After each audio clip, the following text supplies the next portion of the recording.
परिमल जी, ब्रह्मा विष्णु महेश ना सिर्फ बिहार में, यूपी में भी अब आगे नजर आ सकते हैं, लेकिन बिहार में तो हलचल मचा दी है। परिमल जी, जातिगत सर्वे आप नहीं करवा पाए, लागू नहीं करवा पाए। आप जहां तक जातीय अधिनियम का प्रश्न है, हमारे आदरणीय नेता ने 1994 में भारतीय संसद की यह मांग उठाई थी और उसी की परिणति थी है कि आदरणीय नरेंद्र मोदी जी ने राष्ट्रीय स्तर पर जातीय अधिनियम कराने का निर्णय लिया। जहां तक बिहार का प्रश्न, बिहार में हमारे सीमित संसाधन के बावजूद सरकार ने जातीय अधिनियम करवाया और सिर्फ करवाया ही नहीं, लगभग 94,000 गरीबों को, मतलब गरीब बीपीएल फैमिली को जो पेट्रोलियम उसमें डेटा आए थे, तो 2 लाख की आर्थिक सहायता उपलब्ध कराई गई और सरकार ने सकारात्मक उसमें प्रयास किया। जो रिजर्वेशन है, आरक्षण नहीं मिला ना वहां की उस जनता को, दलित, शोषित, वंचित। नहीं, you can not raise the question, फिर गलत बात बोलती है।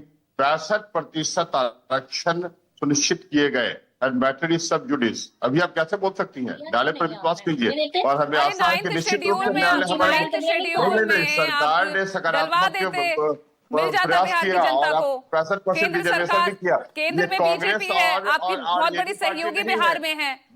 नहीं, सुनिए, बेसिकली जो ये क्वेश्चन उठाते हैं कि भाई नौवीं अनुसूची में क्यों नहीं डाला गया, 2006 के बाद सुप्रीम कोर्ट के जो वर्डिक्ट थे उसके बाद एक परिपाटी बन गई कि इंडिविजुअल जो इस तरह के जो लॉ है उसको नहीं डाल के क्लॉक करके कई को पेट्रोलिंग एक साथ उसमें डालने की प्रक्रिया थी, क्योंकि उसमें भी एक प्रोविजन आया कि पहले ये था कि 9th शेड्यूल का जुडिशियल रिव्यू नहीं हो सकता है। अब तो है कि 1973 के बाद जितने भी लॉ डाले गए उसमें तो जुडिशियल रिव्यू होगा। तो बेसिकली ये लोग समझते बुझते नहीं, ऐसे ही बिना मतलब का, बिना जानकारी का स्टेटमेंट देते हैं। और देखिए ना, अभी तो सब जुडिस मामला हमारे नेता ने 65 तो झुंझुना पकड़ा दिया था क्या फिर बिहार की जनता को? और जनरल कैटेगरी के लिए भी 10%, सभी के लिए। इतना लड़े भाई, जातिगत सर्वे से पहले भी कोर्ट के चक्कर लगाए, बीजेपी ने तक सवाल उठाए, सब इसलिए अरे अंत में आके मामला लटक जाए। नहीं, आप संविधान को मानती हैं, न्यायालय में आपकी आस्था है, आप विश्वास करें, निश्चित रूप से हमारी सरकार जिस तरह प्रभावी रूप से पक्ष रख रही है, हमारी जीत होगी और सभी को न्याय मिलेगा। और ऐसे भी नीतीश कुमार सामाजिक न्याय और विकास के लिए जाने जाते हैं। ये कहा, ये पर्टिकुलर, ये तो जैसे आरजेडी वाले हैं, अब समझिए बिहार की भूमि में बने ये इस बार फर्जी जननायक एक व्यक्ति बन गया।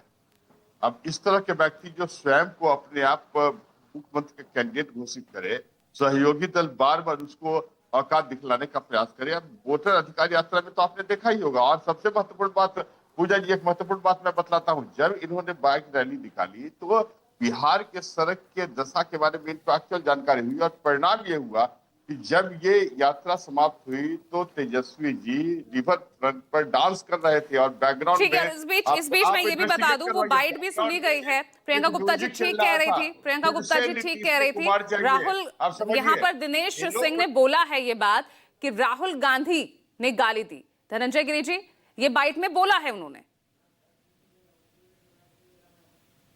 धनंजय गिरी जी, देखिए, सबसे बड़ी बात है कि अगर कोई भी राजनीतिक दल का कार्यकर्ता, अगर कोई कार्यकर्ता किसी भी व्यक्ति को, और देश के प्रधानमंत्री हो या आम आदमी, कम से कम एक शब्द तो अपने नेता के लिए बोल दीजिए, माफी मांग लीजिए जनता के सामने। क्या आप छोटे हो जाएंगे? आपका कद छोटा हो जाएगा जनता से झूठ बोलने के लिए? प्रियंका जी, आप जनता से माफी मांगिए भाई साहब। प्रणाम करता हूँ प्रियंका जी, मैं आपको प्रणाम करिए भैया। नहीं, अब लड़िए मत ना, तो ये क्लियर हो गया। प्रियंका जी गलत नहीं कह रही थी, धनंजय जी।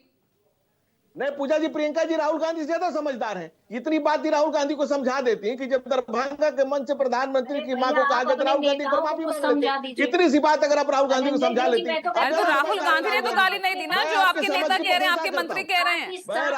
मैं प्रियंका जी के समझदारी की प्रशंसा करता हूँ। चलिए ठीक है, सारिका पासवान।